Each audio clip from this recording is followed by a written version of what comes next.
Hey folks, another quick video from Trevor Jonah, sitting here with Prepper Rabbit, and we sitting around talking. I got to noticing that his car said it was 32 degrees outside. Folks, that is freezing. Okay, we have been getting snow and everything down here in Tennessee, and so I decided what better video to post than a winter video for your animals and stuff. And Prepper Rabbit here, he's going to be asking some questions. I'm going to try to answer them. We're going to see if we can relate to any questions that y'all might have for me. And if you have anything else, please just leave it in the comments below, and I will be sure to get back to you as soon as possible. I am on a very busy schedule, but I will get back to you as soon as possible. And if I don't get back to you within a couple hours or a day, just blow it up. I will get back to you, because this cold weather is serious business. Alright, I'm going to turn it over to Prepper Rabbit. Alright, first off, for y'all that don't know, Trevor is a taxidermist, and it is deer season, and every redneck with a gun is bringing in a deer to get mounted where he works. So that's why we're sitting in my car. I haven't seen him. I guess I've seen him about 20 minutes tonight. I used to see him quite a bit, and he's been so busy I can't even reach him a lot. So the questions I had for him was like chickens you keep in a coop. Now I understand wild animals are different, but chickens are not wild animals. They are not, correct? I mean, they're taken care of. Do you put them in a building where that you got a heat lamp? Do you insulate the building? I've always heard animals like that, you want to take care of them, because if they're happy, they'll still produce even in the winter. Is that correct? Yes, that is correct. They do slow down in the winter, but they will still produce. But I mean, it's ideal that you try not to let them hatch and stuff, eggs, and let them go to setting, because I mean that really does take down on the like the hen's body. Like it neutralifies her body. She's putting more of her heat towards keeping the eggs warm and making the incubation period more accurate, and that's taking away a lot of her natural body heat. We can't have that. We got to keep them warm. But what I do, which I'll show you in a later video, maybe it's kind of a simple deal. I've got a chicken house. It's got one main little hole. I try to keep most of my laying hens in there, and all of my actual breeds that I do raise, I keep them in one big barn. But the laying hens, I want to try to keep breakfast on the table, but I want to keep them good and healthy too. That's so they do, but you do get them to lay even through the cold months. Okay. It's very good. Corn naturally heats up the body. So I mean, anything like scratch, I do for the bigger chickens. I put a lot of whole kernel corn in there and some layer pellets. Now I do drop down the percentage on the layer pellets to like a 14 or a 12%. I mean, that ain't making them lay, but I mean, that will make them still produce eggs, but keep them healthy too. Well, when you're saying 10, 12, whatever percent, and I don't know, the feed that you're giving them, the more you give them, so they will lay more, right? Yeah, they'll lay more than what they do in the winter months normally.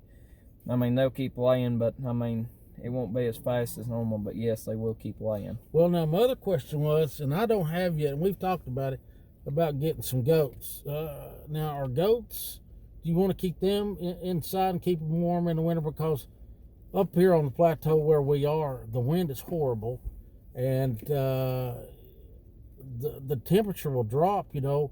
Well, it's like Halloween. It was 63 degrees. They said it was going to be 24.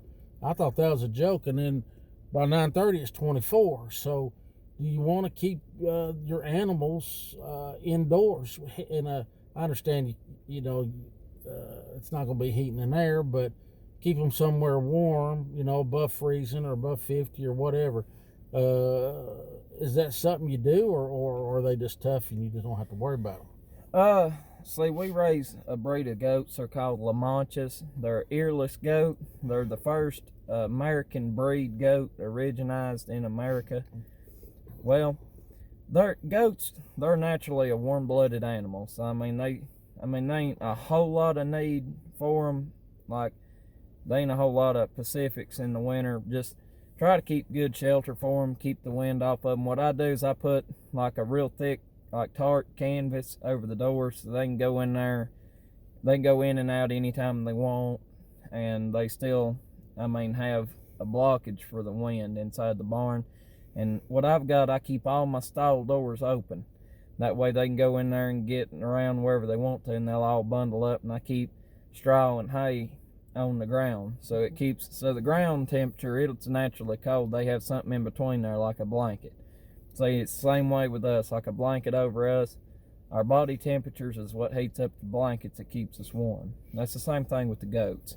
Yeah, but would it be better if you had like a couple of heat lamps in there and kept the temperature up? Because when you're saying I seen your building, it's not insulated, is it not? No, it's not insulated, but they naturally insulate themselves just with each other's body temperature. It would be good to have insulated building, but if you can't, yeah, heat lamps work, but you have to watch out, because the way we do it, we raise our goats for milk production.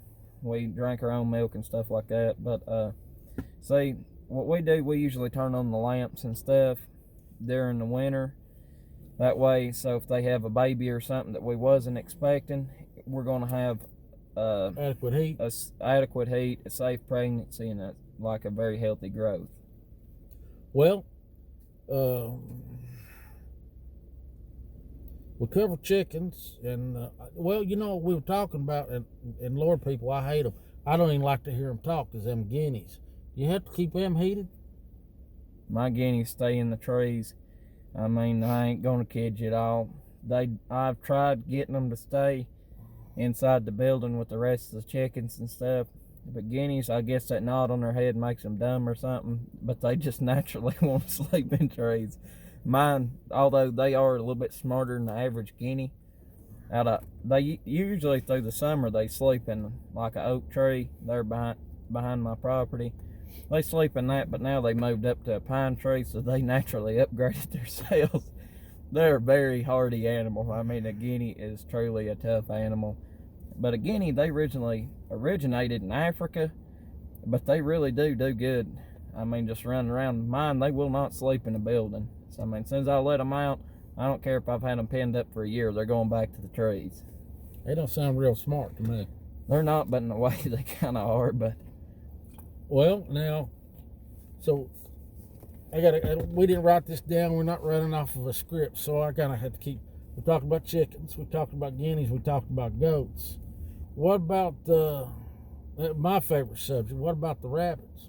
The rabbits, them, yeah, you can keep them in a building. What I usually do, like I have outside rabbit hutches, which that is perfectly fine. Usually I put like straw down or something like that, and what I do is I take like a tarp canvas and I screw in a 2x4 on each side of it. That way at night when it starts dropping, I can take that, lay it off the top of the pen and cover the front. And then during the day, I'll open it up, lay it on the top so they can have sun and stuff. But what do you have? But you have your rabbits up against the solid. Yeah, they're against the solid building. And sometimes even in the back of my barn right there, I'll drive nails on there and hang their cages on that so they're staying inside and out of the wind and stuff. Because rabbits, now I've had pet rabbits, but rabbits, they're tough, but I think rabbits generate their heat from moving. Yeah, pretty much. You gotta have a big enough cage they can get around and move, because they're naturally a very active animal. Like a wild rabbit. You'll see them here one day, and then next day they're a mile up the road. They just move all over the place. They usually go in a big circle, but tame rabbits, of course, where you have them, just try not to keep them too cooped up. Try to keep a big enough cage for them to be able to move, and do not overcrowd them. And and some rabbits are territorial. they'll fight. Some rabbits are fight territorial. to the death. Do not put two bucks together. Unless they're raised together, right? Unless they're raised together, then they could be okay. But naturally, buck rabbits, for some reason, they have. I don't know. I'm trying to find the best way of wording this without being weird. They bite each other's nuts off. So I guess that's how they prove dominance or whatever. So if you want to keep your buck rabbit a buck, it's just better just to keep them separated. Well, I thought that the girl rabbits were the most dominant of the rabbits. They're all the time picking on the boys, ain't that right? If they're not in heat, yeah, they will. Rabbits, they can breed anytime really, but they do go through heat cycles, which are a little bit more lenient to male with them. But if not, yeah, they can. And of course, they bite and scratch and pull hair and all that. They're hateful. But it's better if you're going to introduce them and try to keep them together. Keep their cages about an inch apart from each other. That way they can't reach through there and stuff, but they're still at a close contact with each other. Because if you keep them side by side, as soon as they get in there, they're going to be looking at each other's noses, and they will bite their nose in half if you let them do that. Yeah, they can be hateful. They can. Now, so we've covered guineas and chickens and guineas and chickens and goats and rabbits. What about people that's got pheasants and ducks and stuff like that? Well, the ducks, they're insulated. They're insulated. I mean, they do whatever they want to do. They go where they want to go. Yeah, you can pin them up, but now the pheasants, you really do have to watch them. I mean, keep them in a well-heated barn. Because, I mean, they do get sick easy. And once you get a pheasant going south, that ain't good. A pheasant will kill over on you faster than a chicken ever will. Okay. Well, when do you reckon you're going to start doing videos on a regular basis? 'Cause I know in the beginning you were wanting to do that and you started your taxidermy job. And are you going to do some type of series on, like maybe 2 or 3 videos on ducks and 2 or 3 videos on, because I'm sure the viewers out there, and we're being honest, it's been a minute since he's done a video. If y'all don't ask questions, he's not going to do a video. Because he works about 10, 12 hours a day. Yeah. So, and he's usually knee deep in guts and whatnot. Trust me, he don't smell good. And it's a running joke with us. When he gets off from work, he's not allowed in my car because it's horrible. But he doesn't smell it anymore, but all the rest of us know. When Trevor's coming. But are you going to do a series, or are you going to try to do, what are you going to do? Well, I'm going to try to do a series, but I'm going to take it slow to kind of cover it. I don't want to do like chickens, ducks, and goats and stuff like that. Just bam, bam, bam, bam, because I'm more likely to skip something important. Skipping something important. I'm going to try to take it just one at a time, try to cover everything as I can, because, folks, they ain't no changing the clock. Winter's here. That's as serious as I can be with you.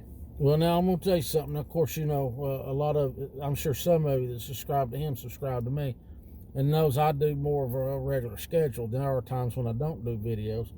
But I guess the biggest thing is if you know somebody that's doing what, ducks, chickens, goats, whatever it is, and they got questions, you should turn them on to Trevor Jonah here, because I kid you not, as young as he is, he's a wealth of information. And I'm all the time calling him and asking him something. And I'm pretty sure by now he wishes I didn't have his number, but too bad for him. Don't bother me. But if you got questions, if you got, kinfolk or whatever that's, got animals, have him subscribe and holler at him. He will do a video if y'all show enough interest. And if you're not going to show interest, then, he's going to keep doing what he's done. All right? That pretty much sums it up. All right. Well, this is Prepper Rabbit, and I don't have any more questions, so. All right, y'all. Just stay tuned. Like I said, if you've got any questions or comments, like I've said in my previous videos, I'm here to help. Just leave them in the comments below, and I will be sure to get back with you as soon as possible. But I reckon that's all I got. But even if I don't get a video up, just right quick, leave it in one of my past videos so I can see your comments, and I will make a video about that first-hand priority, because I've got my farm already covered, but I ain't got your farm covered. If you need questions and you need answers, don't wait on a video. Leave it in one of my past videos, and I will make a video about it for you, because that's what I'm here to do. I'm here to help you, because I like to see everybody's animals up and happy and going, and that's what I want to try to keep. But I reckon that's about all I got, so let you sign off if you want to.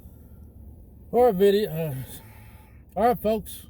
More videos coming soon. God willing, and the creek don't rise. That's my 2 cents. And remember, your glass is always half full, even when you think it's half empty. You keep praying for me, and I'll keep praying for you. Hey, hit the like button, ring the bell. You'll be hearing from me. Y'all have a good afternoon, day, whenever you see this. May God bless you 1,000 times and over greatly.